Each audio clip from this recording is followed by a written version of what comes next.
नहमदुहु व नसल्ली अला रसूलिहिल करीम औज़ु बिल्लाहि मिनश्शैतानिर्रजीम बिस्मिल्लाहिर्रहमानिर्रहीम। दोस्तों, 14वें पारे के रुबा चहारों का तर्जमा हाज़िर खिदमत है।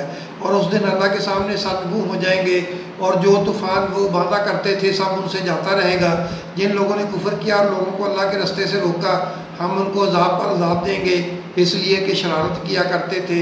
और इस दिन को याद करो जिस दिन हम हर उम्मत में से खुद उन पर गवाह खड़े करेंगे और ऐ पैगम्बर तुमको उन लोगों पर गवाह लाएंगे और हमने तुम पर ऐसी किताब नाज़िल की है कि इसमें हर चीज़ का बयान मुफस्सल है और मुसलमानों के लिए हदायत और रहमत और बिशारत है। अल्लाह इंसाफ और एहसान करने और रिश्तेदारों को खर्च से मदद देने का हुक्म देता है और बेहयाई और नामकबूल कामों से और सरकशी से मना करता है और तुम्हें नसीहत करता है ताकि तुम याद रखो। और जब अल्लाह से याद करो तो उसको पूरा करो और जब पक्की कसमें खाओ तो उनको मत तोड़ो कि तुम अल्लाह को अपना ज़ामन मुकर्रर कर चुके हो और जो कुछ तुम करते हो अल्लाह उसको जानता है। और उस औरत की तरह ना होना जिसने मेहनत से तो सूद खाता फिर उसको तोड़कर टुकड़े टुकड़े कर डाला कि तुम अपनी कस्मों को आपस में इस बात का ज़रिया बनाने लगो कि एक गिरोह दूसरे गिरोह से ज़्यादा गालिब रहे। बात यह है कि अल्लाह तुम्हें इससे आजमाता है और जिन बातों में तुम इख्तलाफ करते हो क़यामत के दिन उसकी हकीकत तुम पर ज़ाहिर कर देगा। और अगर अल्लाह चाहता तो तुम सबको एक ही जमात बना देता, लेकिन वो जिसे चाहता है गुमराह रहने देता है और जिसे चाहता है हदायत देता है। और जो अमल तुम करते हो उस दिन उनके बारे में तुमसे ज़रूर पूछा जाएगा। और अपनी कस्मों को आपस में एक इस बात का ज़रिया ना बनाओ कि लोगों के कदम जम चुकने के बाद लड़खड़ा जाए और उस वजह से कि तुमने लोगों को अल्लाह के रास्ते से रोका तुमको सज़ा चखनी पड़े और तुम्हें बड़ा सख्त अज़ाब मिले। और अल्लाह ने जो तुमसे अहद किया है उसको मत बेचो और उसके बदले थोड़ी सी कीमत ना लो, क्योंकि इफ़ाए अहद का जो सिला अल्लाह के यहाँ मुकर्रर है वो अगर समझो तो तुम्हारे लिए बेहतर है। जो कुछ तुम्हारे पास है वो ख़त्म हो जाता है और जो अल्लाह के पास है वो बाकी है कि कभी ख़त्म नहीं होगा। और जिन लोगों ने सब्र किया हम उनको उनके अमाल का बहुत अच्छा बदला देंगे। जो शख्स नेक अमाल करेगा मर्द हो या औरत और वो मोमिन भी होगा तो हम उसको दुनिया में पाक ज़िंदगी बसर करवाएंगे और आखिरत में उनके अमाल का नहायत अच्छा सिला देंगे। सो जब तुम कुरान पढ़ने लगो तो शैतान मरदूद से अल्लाह की पनाह मांग लिया करो। हकीकत ये है कि जो मोमिन है और अपने परवरदिगार पर भरोसा रखते हैं उन पर उसका कुछ ज़ोर नहीं चलता। उसका ज़ोर उन्हीं लोगों पर चलता है जो उसको रफ़ीक बनाते हैं और उसके वसवसे के सबब अल्लाह के साथ शरीक करते हैं। और जब हम कोई आयत किसी आयत की जगह बदल देते हैं और अल्लाह जो कुछ नाज़िल फरमाता है इसे खूब जानता है तो काफिर कहते हैं कि तुम तो अपनी तरफ से बना लाते हो। हकीकत ये है कि उनमें अक्सर नादान है। कह दो कि उसको रूहुल कुद्स तुम्हारे परवरदिगार की तरफ से सच्चाई के साथ लेकर नाजिल हुए हैं ताकि ये कुरान मोमिनों को साबित कदम रखे और हुक्म मानने वालों के लिए तो ये हदायत और बिशारत है। और हमें मालूम है कि ये कहते हैं कि इस पैगंबर को एक शख्स सिखा जाता है मगर जिसकी तरफ तलीम की निस्बत करते हैं उसकी ज़बान तो अजमी है और ये साफ़ अरबी ज़बान है। जो लोग अल्लाह की आयतों पर ईमान नहीं लाते उनको अल्लाह हदायत नहीं देता और उनके लिए अज़ाब अलीम है। झूठ तो वही लोग वादा करते हैं जो अल्लाह की आयतों पर ईमान नहीं लाते और वही झूठे हैं। जो शख्स ईमान लाने के बाद अल्लाह के साथ कुफ्र करे वो नहीं जो कुफ्र पर ज़बरदस्ती मजबूर किया जाए और उसका दिल इत्मीनान के साथ मुतमईन हो, बल्कि वो जो दिल से और दिल खोल कर कुफ्र करे तो ऐसों पर अल्लाह का गज़ब है और उनको बड़ा सख्त अज़ाब होगा। ये इसलिए कि उन्होंने दुनिया की ज़िंदगी को आखिरत के मुकाबले में अजीज़ तर रखा और इसलिए कि अल्लाह काफिर लोगों को हदायत नहीं देता।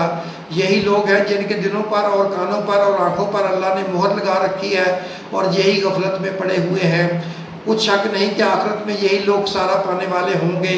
फिर जिन लोगों ने इज़ाएँ उठाने के बाद तर्क वतन किया फिर जहाद किया और साबित कदम रहे तुम्हारा परवरदिगार उनको बेशक इन आजमाइशों के बाद बख्शने वाला है, रहमत करने वाला है। जिस दिन हर शख्स अपनी तरफ से झगड़ा करने आएगा और हर शख्स को उसके अमाल का पूरा पूरा बदला दिया जाएगा और किसी का कुछ नुकसान नहीं किया जाएगा। और अल्लाह एक बस्ती की मिसाल बयान फरमाता है जो कि हर तरह अमन चैन से थी, हर तरफ से उसका रिज़्क़ बाफरागत चला आता था, मगर इन लोगों ने अल्लाह की नेमतों की नाशुक्री की तो अल्लाह ने उनके अमाल के सबब उनको भूख और खौफ का लिबास पहनाकर नाशुक्री का मज़ा चखा दिया। और उनके पास उन्हीं में से एक पैगंबर आया तो उन्होंने उसको जुटलाया सो उनको अज़ाब ने आप पकड़ा और वो जालिम थे। बस अल्लाह ने जो तुमको हलाल तय्यब रिज़्क़ दिया है इसे खाओ और अल्लाह की नेमतों का शुक्र भी करो अगर उसी की इबादत करते हो। اس نے تم پر مردار اور لہو اور سور کا گوشت حرام کر دیا ہے، اور جس چیز پر اللہ کے سوا کسی اور چیز کا نام پکارا جائے اس کو بھی، ہاں اگر کوئی ناچار ہو جائے تو بشرطے کہ گناہ کرنے والا نہ ہو اور نہ حد سے نکلنے والا، تو اللہ بخشنے والا مہربان ہے۔ اور یوں ہی جھوٹ جو تمہاری زبان پر آ جائے مت کہہ دیا کرو کہ یہ حلال ہے اور یہ حرام ہے، تاکہ اللہ پر جھوٹ باندھنے لگو۔ جو لوگ اللہ پر جھوٹ باندھتے ہیں ان کا بھلا نہیں ہوگا۔ جھوٹ کا فائدہ تو تھوڑا سا ہے مگر اس کے بدلے ان کو عذاب علیم ہوگا۔ اور جو چیزیں ہم تم سے پہلے بیان کر چکے ہیں وہ ہم نے یہودیوں پر حرام کر دی تھیں، اور ہم نے ان پر کچھ ظلم نہیں کیا بلکہ وہی اپنے آپ پر ظلم کرتے تھے۔ پھر جن لوگوں نے نادانی سے غلط کام کر لیا پھر اس کے بعد توبہ کی اور نیکوکار ہو گئے تو تمہارا پروردگار ان کو توبہ کرنے اور نیکوکار ہو جانے کے بعد بخشنے والا ہے، رحمت کرنے والا ہے۔ بے شک ابراہیم لوگوں کے امام اور اللہ کے فرما بردار تھے، جو ایک طرف کے ہو رہے تھے اور مشرکوں میں سے نہ تھے۔ اس کی نعمتوں کے شکر گزار تھے۔ اللہ نے ان کو برگزیدہ کیا تھا اور اپنی سیدھی راہ پر چلایا تھا، اور ہم نے ان کو دنیا میں بھی خوبی دی تھی اور وہ آخرت میں بھی نیک لوگوں میں سے ہوں گے۔ پھر اے نبی ہم نے تمہاری طرف وحی بھیجی کہ دین ابراہیم کی پیروی کرو، جو ایک طرف کے ہو رہے تھے اور مشرکوں میں سے نہ تھے۔